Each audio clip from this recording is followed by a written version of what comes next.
नमस्कार, आप देख रहे हैं 4 PM। मैं हूं आपके साथ सिमरन। दिन भर की तमाम बड़ी खबरें शुरू करने से पहले एक नजर आज की सुर्खियों पर। कांग्रेस पार्टी ने जांच एजेंसियों पर लगाए गंभीर आरोप, बोले भाजपा के स्टार प्रचारक की तरह काम कर रही है ईडी और सीबीआई। मध्य प्रदेश में चल रही यूरिया खाद की समस्या को लेकर कांग्रेस महासचिव प्रियंका गांधी ने भाजपा सरकार को जमकर घेरा। उत्तर प्रदेश के पूर्व मुख्यमंत्री अखिलेश यादव ने भाजपा पर कसा तंज, बोले पिछड़े दलित और अल्पसंख्यकों की ताकत देखकर घबरा गई है पार्टियां। शरद पवार अजित पवार की मुलाकात को लेकर गरमाई महाराष्ट्र की सियासत। इस मुलाकात को लेकर सुप्रिया सुले ने दिया बड़ा बयान। दिल्ली के पूर्व उप मुख्यमंत्री मनीष सिसोदिया को मिली 6 घंटे की मोहलत, बीमार पत्नी से मिलने पहुंचे घर। 5 राज्यों में विधानसभा चुनाव को लेकर प्रचार तेज हो चुका है। नेता लगातार जनसभा कर रहे हैं। ऐसे में ईडी और सीबीआई भी हरकत में है। नेताओं के घर लगातार छापेमारी कर रही है। ऐसे में अब जांच एजेंसियों को लेकर कांग्रेस ने निशाना साधा है। कांग्रेस ने बीजेपी की मोदी सरकार पर आरोप लगाते हुए कहा कि जिन राज्यों में चुनाव हो रहे हैं वहां पर ईडी व सीबीआई उनके लिए स्टार चुनाव प्रचारक की भूमिका निभा रही है, जबकि मोदी व शाह का नंबर जो है वो बाद में आता है। वहीं ईडी ने बिहार में बड़ी कार्रवाई की है। वहां पर राजद सुप्रीमो लालू प्रसाद यादव के करीबियों को गिरफ्तार किया गया है, जिसके बाद से बिहार में बीजेपी पर राजद हमलावर हो गई है। वहीं इस मामले में ईडी को सुप्रीम कोर्ट की ओर से फटकार भी लगी है। शराब घोटाले मामले में बिजनेसमैन की गिरफ्तारी पर 20 नवंबर को कोर्ट ने प्रवर्तन निदेशालय को बुलाया है। वहीं इस मामले में विपक्ष ने चुनाव आयोग से मांग की है कि इन एजेंसियों पर रोक लगाएं। आपको बता दें कि कांग्रेस के प्रतिनिधिमंडल ने बुधवार को चुनावी राज्यों में ईडी की लगातार छापेमारी पर रोक लगाने की मांग चुनाव आयोग से की है। महादेव ऐप मामले में छत्तीसगढ़ के मुख्यमंत्री भूपेश बघेल के खिलाफ ईडी कार्रवाई कर रही है। कांग्रेस का कहना है कि राजनीतिक दबाव के चलते चुनाव के बीच इस तरीके से ये सब किया जा रहा है। उधर भाजपा ने कहा कि विपक्ष केवल राजनीति कर रहा है।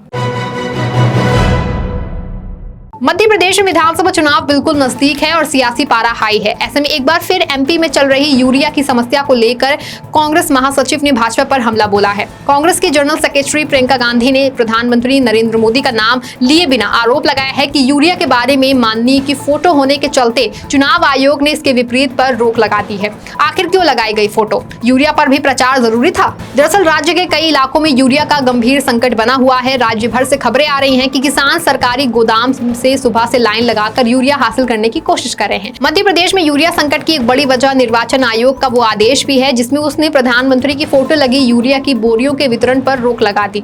अब इसी मुद्दे को उठाते हुए कांग्रेस महासचिव व स्टार प्रचारक प्रियंका गांधी ने प्रधानमंत्री नरेंद्र मोदी को घेरा है। उन्होंने अपने सोशल मीडिया प्लेटफॉर्म एक्स पर लिखा, मध्य प्रदेश में किसानों को यूरिया नहीं मिल रही है। लंबी लंबी कतारें लग रही हैं। जो यूरिया स्टॉक में है वो भी बट नहीं रही है। इसकी एक वजह यह भी है कि यूरिया के बोरे पर माननीय की फोटो होने के चलते चुनाव आयोग ने इसके वितरण पर रोक लगा दी है। आखिर क्यों लगाई गई फोटो? यूरिया पर भी प्रचार जो है वो जरूरी था क्या? इसी पोस्ट में प्रियंका गांधी ने आगे एक शेर लिखा कि हुजूर का शौक सलामत रहे, शहर है और बहुत का जिक्र करते हुए लिखा कि जब तक चुनाव खत्म होगा गेहूं बोने का सीजन बीत चुका होगा। क्या देश की राजनीति की हालत इतनी बिगड़ चुकी है कि खेती चौपट होने की कीमत पर भी कुछ नेताओं का चेहरा चमकाने का शौक पूरा किया जा रहा है? गौरतलब है कि मध्य प्रदेश में चुनावी माहौल में ये खाद का मुद्दा भी कहीं ना कहीं भाजपा के लिए मुसीबतें खड़ी कर सकता है।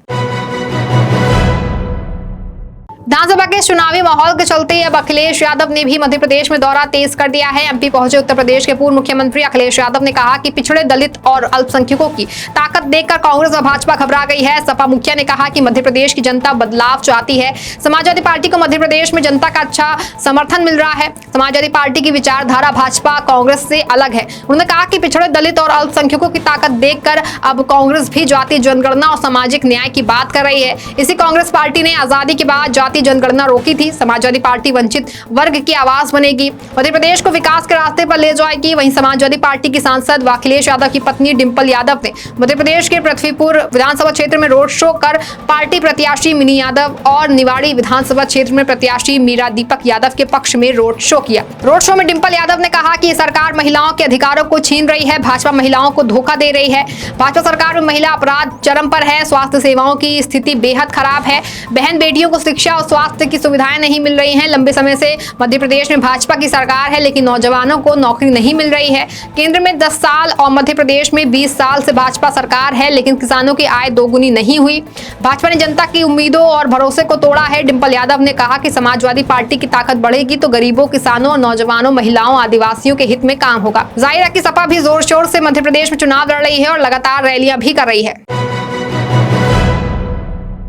महाराष्ट्र में आए दिन कोई ना कोई नया भूचाल आता रहता है। महाराष्ट्र के उप मुख्यमंत्री अजित पवार ने यहां राष्ट्रवादी कांग्रेस पार्टी प्रमुख शरद पवार से मुलाकात की, जिसमें राज्य के राजनीतिक गलियारों में अटकलों का बाजार गर्म हो गया है। वहीं शरद पवार की बेटी और राकांपा की लोकसभा सदस्य सुप्रिया सुले ने इस पर अपनी प्रतिक्रिया देते हुए कहा कि ये मुलाकात राजनीतिक नहीं थी। जुलाई में महाराष्ट्र में अजित पवार के नेतृत्व वाले समूह के एकनाथ शिंदे के नेतृत्व वाली सरकार में शामिल होने के बाद चाचा और भतीजे के बीच हुई है। घंटे भर चली बैठक 83 वर्षीय शरद पवार के भाई और सकाल मीडिया समूह के मालिक प्रताप राव पवार के घर पर हुई। सुले ने कहा कि प्रताप पवार की पत्नी अस्वस्थ हैं और पवार परिवार के सदस्य इसी सिलसिले में उनके घर पर एकत्र हुए थे। उनकी बीमारी के कारण पूरे परिवार के लिए पवार परिवार के दिवाली समारोह में शामिल होना संभव नहीं होगा। सुले ने कहा कि हमारी राजनीतिक विचारधाराएं अलग अलग हैं, फिर भी हम अपने व्यक्तिगत संबंध बनाए रखते हैं। वहीं इस मामले पर एनसीपी के अजित पवार खड़े के नेता अंकुश काकड़े ने कहा कि चिकित्सकों ने डेंगू से उभर रहे अजित पवार को पूरा आराम करने की सलाह दी और संक्रमण से बचने के लिए उन्हें बड़ी सभाओं से दूर रहने को कहा है।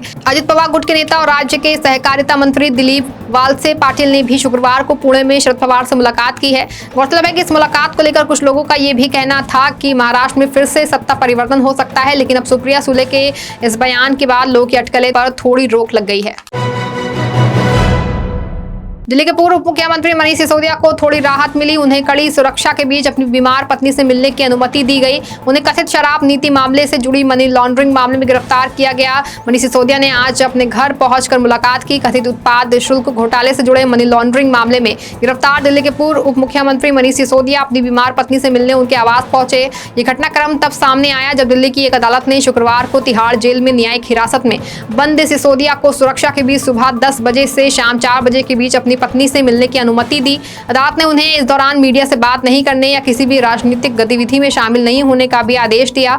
आपको बता दें कि इससे पहले सिसोदिया ने 5 दिनों के लिए अपनी पत्नी से मिलने की अनुमति मांगने के लिए आवेदन प्रस्तुत किया था। आवेदन के अनुसार 25 अप्रैल को उनकी पत्नी को मल्टीपल स्क्लेरोसिस का तीव्र दौरा पड़ा और उन्हें मनोवैज्ञानिक समस्याओं का पता चला। अदालत ने कहा कि ये पहले से ही रिकॉर्ड में था कि सिसोदिया की पत्नी पिछले 20 वर्षों से मल्टीपल स्क्लेरोसिस से पीड़ित थी। आपके एक वरिष्ठ नेता सिसोदिया ने फरवरी में सीबीआई द्वारा गिरफ्तारी से पहले अरविंद केजरीवाल सरकार में उत्पाद शुल्क विभाग सहित विभिन्न विभागों को संभालने के अलावा उप मुख्यमंत्री का पद भी संभाला था।